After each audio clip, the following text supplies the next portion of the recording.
All right, guys, welcome back to another episode of Minor League News and Brews. I've been thinking about doing this for a little while here, got caught up on the Arizona Fall League, all kinds of different stuff going on here, but bringing back for the second time Jack McMullen. He's at Jack_McMullen 11. He does great work over there with Just Baseball Media and also with the Indianapolis Indians. Jack, how you doing today, brother? All good, man. I was just telling you before we hit record, I've been sleeping a lot since September 24th, which was the final day of the minor league regular season. So game 150 of 150 was in the books. I got on a flight to go see my brother who's studying abroad. But since I've been back, it's a lot of sleeping until I need to gear up for postseason baseball and then watching a lot of postseason baseball. Yeah, in postseason baseball, Chris and I just talked about it recently. There's been some, really good games, really good series, and unfortunately, the Baltimore Orioles. That was the team that I was kind of cheering for because they're in a similar ilk to the Pittsburgh Pirates, but we're knocked out. I think they'll definitely be back again, though. Yeah, 100%. I find myself latching on to guys that, we've been lucky enough to have on the podcast or that I've crossed paths with in the minor leagues, and guys that I've just latched onto because I love the way they play. 2018, I was out on Cape Cod. I was with the Brewster Whitecaps, and Bobby Miller just finished his freshman year at Louisville. So that was tough to see Bobby struggle for the Dodgers. But there was a guy in Falmouth who was leading off, and he was from Quebec City, and he just finished his freshman year at Auburn. And I was like, who is this Edouard Julien guy, and why does he never swing the bats? And here I am watching Minnesota, and this guy is never swinging the bat, and I love it. Yeah, that's absolutely amazing. And I forgot to tell you before we jumped on here, I was a little bit late getting on because I put the Indianapolis. I'm trying the virtual background here I with love it. the Indianapolis Indians here. I had to figure out when the last time I was there, and unfortunately, it was 2019. And I gotta correct that at some point in time coming out here. COVID's tough, man. Like the post-COVID world was really tough in that regard. And I mean, I know a lot of people that haven't really traveled since 2019. So that's a common year. But I will say, if you can make it happen, get out to Victory Field, because this place is it's awesome. And I know that it's awesome, but added more stuff. My partner Howard Kelman on the broadcast loves the new taco stand, and he was doing it like. I think the first homestand it was open, we had 6 games on the homestand. I think he did the tacos for the 6 days. So really, really impressive concession options there. But that ballpark is a crown jewel in the minor leagues. Yeah, and absolutely. And the other thing for me is, everybody knows it's minor league news and brews. I love me some Sun King. Mm-hmm. They when I was out there in 2019, they did a beer specifically for Victory Field, and I stayed just down and walked to the ballpark. It was just a great time down in Indianapolis. And for the Indians this year, I mean, it was kind of like an up and down year, finishing the year about 8 games on. They were 70 and 78, I believe. Um, Offensively, they had an 800 OPS, was just above league average, a whip right around 1.483, also, a little bit better than league average. So it was kind of just like an average year in Indianapolis. It was a weird year for the International League. And, you typically see the heightened offensive numbers and the poor, relatively speaking, pitching numbers in the PCL, the Pacific Coast League, which is the 10 teams out west. And I mean, they are playing pretty much in zero gravity, like Albuquerque and Reno, like the ball just flies there. In the International League, different story. Typically the league average numbers look very similar to what you'll see from the big league level. Like the league average OPS should be in like the 720, 725 range. It was up just shy of 800, like you mentioned this year. And then league wide ERA, it typically should sit in the mid 4s. It was up to the low 5s this year, I think. Yeah, I think it was like 4.9 or 5. And man, walks per 9 were up. And that's the big thing that kind of jumps out to me. Overall walk rate was up. And I think everybody's going to point to the ABS, the full ABS system. It needs some tinkering. I'm not a fan of the full ABS system. I do like the challenge system, but that zone I think needs to be reworked a little bit. It is very hitter friendly. Yeah, and the other thing is I might go off script here just for a second because I did a thing with Jared Jones looking at the games that he pitched with the ABS system and the ones that he pitched with the regular ump. And when he got the regular umps, his Ks per nine did not change at all, but I definitely did see the walk rate come up with the ABS. But I that's just like such a small sample size that you really can't look too much into it. But I just kind of wanted to point that out a little bit. Yeah, so I got some pushback on the Just Baseball show actually when talking about Zach Wheeler the other night because Wheeler was getting calls on the corners in Atlanta. He totally was clear as day.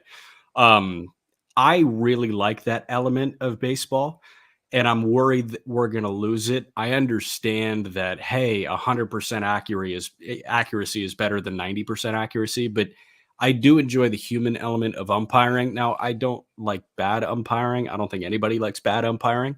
But if you get a Pat Hoberg or somebody like that behind the plate, I can live with the mistakes that they make because humans are malleable. And Jared Jones did a great job of hitting spots this year. And if he knew that a guy's weakness was outside black, he's going to go to the outside black. And this digital zone, if it's a millimeter off the outside corner, it's a ball.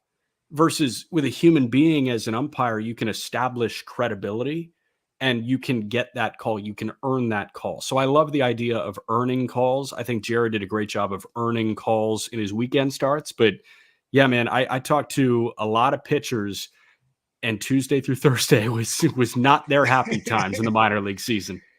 Yeah, and we'll see how quickly that makes it up to the major leagues, but that also does make it tough for guys that number one, the catchers in AAA that are having to adjust, and then once they get to the major leagues and things are completely different, and pitchers as well, especially guys that are going up and down, and that's kind of where I wanted to start was, maybe some of the players that you were possibly surprised that didn't get the call up to the major leagues or didn't get more time in the major leagues. I know us as Pirates fans, we're used to the, I guess it would be Monday morning quarterbacking. We're always calling for the backup quarterback if the starter doesn't do well. So Yeah. there was a lot of looking towards Indianapolis to try to get some relief, especially during the months of May, June, and July when the team was really struggling. But is there anybody that really stuck out to you? You were surprised they didn't get more of a look in the major leagues. Yeah, I think offensively, the two guys that jump to my mind are Nick Gonzalez and Miguel Andujar for different reasons.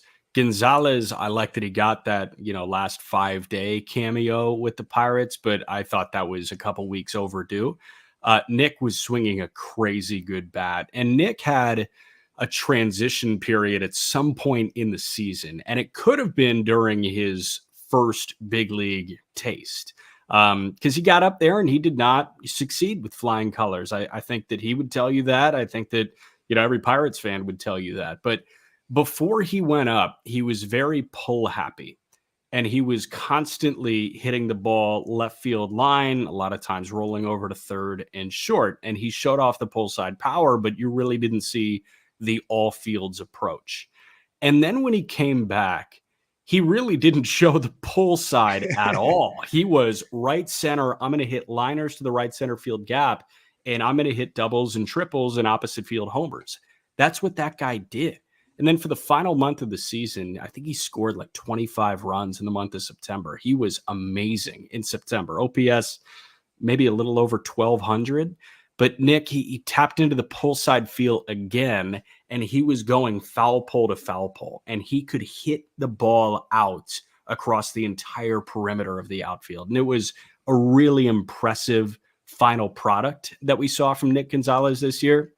And Andujar, man, I get that he hit a $160 up there in his first cameo, but this guy hit 350 this year, and he was slugging like nobody else in the league, and he was driving in runs like nobody else in the league.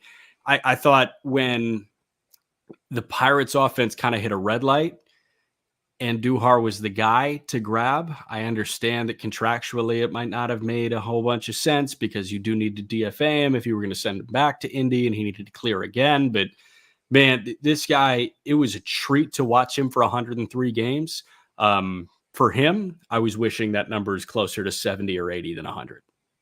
Yeah, and you mentioned with Nick, I mean, and the one thing I noticed when he was up here, and a lot of people said this was, a lot of like when he was drafted, especially was saying, probably pushing towards second base, and that could be where he ends up, but he actually showed more range, better ability at shortstop than a lot of people were, including myself, were possibly giving him credit for. I think so. This guy has a better arm than I think a lot of outlets were giving him credit for coming into the year. And that was the thing that jumped out to me, where everything I read, whether it was Baseball America or Pipeline or, wherever, Prospectus, he was saying, yeah, this guy's a true second baseman. He probably doesn't have the range and the arm to play short. Third's going to be a test because of his arm. Like, that's not an average arm. That's an above average arm. And he could move a good bit at shortstop too. I think that this guy can be a hybrid, like a Luis Urias, Edmundo Sosa, who can play third, short, and second and do a pretty good job at all three. Yeah, and the other thing was when he went back down to Indianapolis this last time, he did, and he was showing that even before he was called up was a better control of the zone, less strikeouts, more walks, and that's something that he's going to have to do. He is, in my mind, a contact hitter, but is a contact hitter with a little bit more power. So then with that, you do get a little bit more of that, strikeout.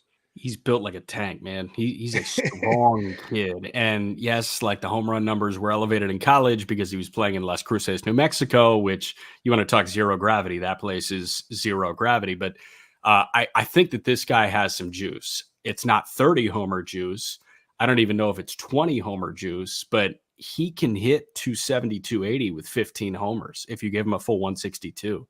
And I'll take that. Oh, I take that any day. And the crazy part is you were mentioning with Andrew Hart, like how well he was playing. Like they actually called him up after he kind of got cold for a couple weeks, which was kind of strange because usually it was like, okay, when Palacios was hitting, he got called up. As soon as Nick started hitting, he got called up. And like you said with Andujar, like it was actually like it was after he had kind of cooled off a little bit, and then he gets called up, but then still hits well. I mean, I was at the one game on the Sunday afternoon where he hit an opposite field off the foul pole, and the ball was out of the zone. So he like just has like such amazing range, and he can take a pitch that doesn't even look like it's a good pitch and just send it a mile. He's a free swinger, I think. There were points where he did show the plate discipline and the OBP was great, but that's partially because the batting average was exceptional. But he is, in my opinion, a free swinger, and he can do damage on pitches that nobody should be doing damage on. The best example of that in the big leagues is probably Devers in Boston. That guy can go get an eye high pitch and send it, wrapped around Pesky's pole. And I'm like, you are an alien life form. And Duhar isn't at the Devers level, but nobody's at the Devers level. And in Duhar, he's tapped into that free swinger to maximize who he can be. And man, like, I don't know. I don't know how much of it was contractual. I know that he was making 1.3 this year when Palacios and Nick, the league minimum is half that if you're up there for the whole year. So I have no idea how much that came into play. I have no idea the fact that, you had to DFA him and hope that he clears with 1.3. Like you were almost playing 3D chess with Andujar, I think, if you called him up and he didn't succeed again. So I guess they were overly conservative. At least that was maybe the view from Indianapolis, but it was a treat to watch this guy hit. Yeah, and it's going to be a tough decision again. Chris and I on our most recent show, if anybody's listened to it yet, we talked about he's looking MLB trade rumors is estimating $2.2 million for him this year, so it's going to be another tough decision. But switching gears to, I mean, I hate to use this term, and I use it very loosely because as a minor league baseball fan, there aren't too many players that are under the radar. But just because, I mean, if somebody's performing well enough, then they'll get their name. But is there some people? Because I know we talked. I mean, it's like a Jared Jones. I mean, he's definitely kind of burst onto the scene from Altoona, then getting the call up to Indianapolis. But was there anybody that was like kind of on the Indians roster that you were like, man, I don't feel like they're getting enough of a push in, whether it be in the media or online, or I guess it would be social media or whatever, this season. I love the point that you make because you're underrated until you're really good for a year and then you're a top 100 prospect. That's just how that works. Like coming into the year, Jared Jones was incredibly underrated. And at the midseason update, he was a top 70 prospect in baseball. So it's almost impossible to be underrated and put up an exceptional year. But I think guys that did fly under the radar, I think a lot of people forget that Ryan Valade's only 24 years old. And I think a lot of people forget that Quinn Priester's only 22 years old. And Priester, I'm sure, we're going to talk about him in a minute here, but Ryan Valade is a guy that needed to play third base for the first month of the season. And that guy really hadn't played third base since pre-COVID. He was drafted as a shortstop by the Rockies. And, he made the move to corner outfield. He hops over to third. He does a great job at third. And then for the overwhelming majority of the year, he plays center field at a borderline great level. And this guy hadn't played center field really at all in his professional baseball career. So the fact that that guy was so good defensively and still was a contributing member of the lineup on an everyday basis, I think that guy's a big leaguer. And he's 24 years old. He carries himself in a perfect way. I would struggle to name guys that are nicer and more outgoing in the minor leagues that I've met than Ryan Valade. So I'm a big Valade fan, but Priester, that's the other one. He's 22 years old. I understand the concerns. I understand he went up and had a 9 ERA in his first 8 starts, whatever. This guy came back and was throwing 97 miles an hour. And he was so honest when I sat down with him. We had a great conversation on the Call Up, which is just baseball's prospect podcast with Priester. But he's A, amazing with the media, B, a fascinating and curious individual. He likes space, he likes dinosaurs, he likes cooking steak. And C, he knows how to look at himself in the mirror and not be worried about who he is. It's okay, I quote unquote failed at this point. It's not sulking about it. It's how do I get better? And that guy figured out ways to get better. He figured out ways to retain weight and sustain velocity and gain it over the course of a season. He was 92 to 93 at the beginning of the year. He was 95 to 96 at the end of the year. And that is so commendable. And then the other guy is Kyle Nicholas. And Kyle got his late audition at the big league level at the end of the year. Obviously, the debut, Canario is going to Canario and the Cubs are going to Cub at Wrigley Field. But Kyle, I mean, he was totally honest. He said, things just weren't working in the rotation. So, they went back to the drawing board. They threw him in the bullpen, and it was a 2-inning relief guy, and then it was a 1-inning relief guy. And, 96 consistently turned into 98, and that slider turned into a demonic breaking ball. And he was a blast to watch too. Yeah, and with Kyle, I mean, that's the thing is, I mean, he didn't switch to the bullpen until a little bit later on. It wasn't like, a Carmen Majinski who, it was decided at the beginning of the season and he had a little bit more time to work on fitting into that role, because it's different preparation. It's different outlooks. It's, instead of gearing yourself up for, the start of a game, you're kind of gearing yourself up at different points during the game. I've talked to some, different bullpen guys that were starters previously, and it's like, you have to be kind of engaged like the entire time, and you're not knowing when you're going to get the call. So it's a different like training. It's different preparation. It's different, off days. It's different everything. And Kyle loved it. He loved that aspect of it. And I said, what has changed mentally? And he said, I can dumb it down to a certain degree, and I can have intent with every pitch. When I was starting games and I wasn't, throwing to the best of my abilities, it was, okay, I need to pace myself over 4 or 5 innings. Like I need to save something against this guy because I'm going to see him again in a half hour or in 45 minutes. Versus out of the pen, he said, I could have full intent with every pitch, and I'm pitching to my strengths. I'm not necessarily trying to play chess with a guy's weaknesses and somehow thread my strengths in there. He was saying, like, listen, I throw 99. I've got a great slider. Let me do that in a 1-2-3 inning. And he did that in a lot of 1-2-3 innings. And I asked him after his first couple of relief appearances where it was, amazing. It was like, 9 up, 9 down in his first 3 like true 1 inning relief appearances. And I said, how you feel, dude? He said, effing great. I'm like, okay, there we go. That's exactly what I want to hear from a reliever.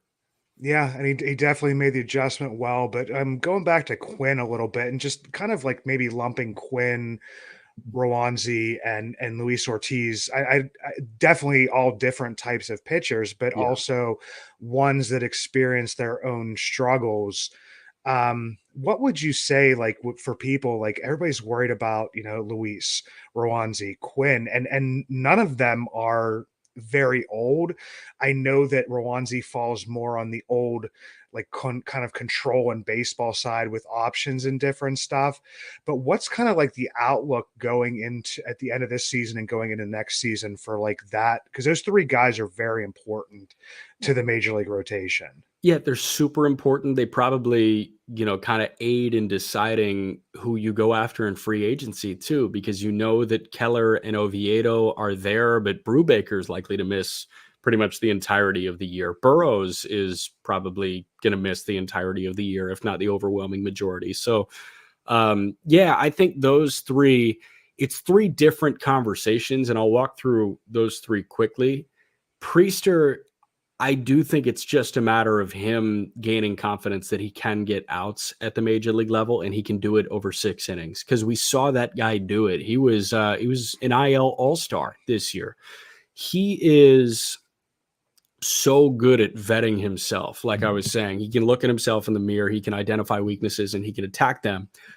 He mentioned he's going to Eric Cressy in South Florida this offseason. I think that guy is going to unlock something physically that will allow him to sit in the mid 90s and possibly flirt with the high 90s again. And that's a totally different beast with him. And obviously he was tinkering with his pitch mix. This guy was a 4-seam guy before this year. This year, he really turned into a sinker guy. I think that curveball is exceptional. If he can find a sinker, he was working on cutting his 4-seam fastball. So a sinker, a cutter, and have that good slider and have that great curveball. I think that this guy can have a 4-pitch mix there that can get outs over 6 innings at the major league level. Rowe, it didn't feel like he was entirely right. And I'm sure that you guys kind of got that. I don't know if it was a confidence thing. I don't know if it was an arm thing, but 96, 97 turned into 93, 94, and that just doesn't play the way that we know Rowe can play. So I'm hoping that Rowanzi comes back to Bradenton next spring and he's throwing 96, 97, and we can kind of throw this year out the window. And, I was kind of thinking about it in the Mackenzie Gore lens. You remember when Gore was supposed to be the end all be all in 21 for San Diego? Yeah. Like, 20, he was at the alt site, and Ryan Weathers debuted before him, and Patino debuted before him. And it was like, where's Gore? And 2021 was just a lost year. But 2022, he comes out and looks like the rookie of the year front runner at the All-Star break. So I'm hoping that this was just a weird throwaway year for Rowe. And Ortiz, kind of same thing as Rowanzi, where 100 turned into 95, and that's not going to play like we know Luis Ortiz can play. So I'm hoping that it's elevated velocity from Contreras and Ortiz, and Priester, I think it's just hammering in the pitch mix that he wants. Yeah, and I mean, I did kind of like a little bit of a breakdown and was curious as to, with Ortiz and especially with Rowanzi, the amount they were using their changeup, a pitch they really didn't have a lot of experience with, Yeah. if it was just kind of getting used to that. And doing it now when they're young instead of like introducing it later on. It was just because they said a lot of stuff for Wanzi was mechanical and there was no injury, but then he was put on the IL with a shoulder, and it was just like a very strange year for him. And especially me, I was just like, okay, we got Keller, we got Rowanzi, hopefully Ortiz and Oviedo can do something. And then I mean, even from the beginning, I think I was a game out in St. Louis earlier on in the year, and I just was like Rowanzi. It's like he was like losing control of his slider, which is one of the pitches that he always had the most control of. And it was just a very strange season for him. Really strange. His slider did,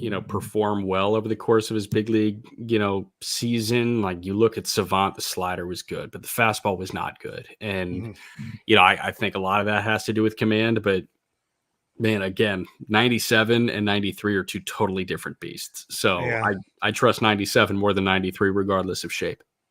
All right, Jack, I could talk to you forever here, but before I let you go, we were jumping on here and we were talking about Ruben Gotay. And Yeah. the big thing with him is that when it was reported that he was let go, a lot of people were talking about him still being the hitting coach of high A Greensboro. But I was like, I'm pretty sure he was the bench coach at Indianapolis. Yeah, Ruben was the bench coach in Indy all year. I know what you mentioned. Dallas McPherson was originally supposed to be the bench coach in Indy. Yeah. I never met Dallas in Indy, but Ruben was here in Indy. Ruben's a great guy, and you know, I have zero information. I don't want to guess at all as to why they let Ruben go and John Nunnally go, but I will say, talking to players, I know that they loved working with John Nunnally. And Ruben and Miguel Perez, the Indians manager, were like that. They were so tight, and obviously the players in Indy loved working with Ruben. So hoping for the best for him, and hoping he lands with another organization, because that guy is he's a good coach, man. Yeah, absolutely. And like I said, it was just weird to me because that's what was being reported. So just kind of wanted to clear that up for everybody. And like you said, hopefully, because I mean, I thought that things were definitely looking up for him with the promotion stuff. But best of luck to him. And Jack, definitely going to be listening to your stuff over at Just Baseball Media. Also looking forward. I always look forward to when minor league season starts up again with the Indianapolis Indians. But for you that don't, please go follow Jack McMullen at Jack_McMullen11. Thanks a lot for jumping on, brother, and can't wait to talk some baseball with you again. Of course, anytime, my man. A pitcher of beer, a pitcher of beer. Let's order another pitcher of beer. That pitcher of beer should come over here. I love that pitcher of beer. I don't know if it's the season and it getting a little bit colder, but I mean, on these beer reviews, I've been doing a ton of Oktoberfests, and this isn't going to change this time because for some reason I stopped by the local Giant Eagle and hopped in there, and they had about 20 different Oktoberfests.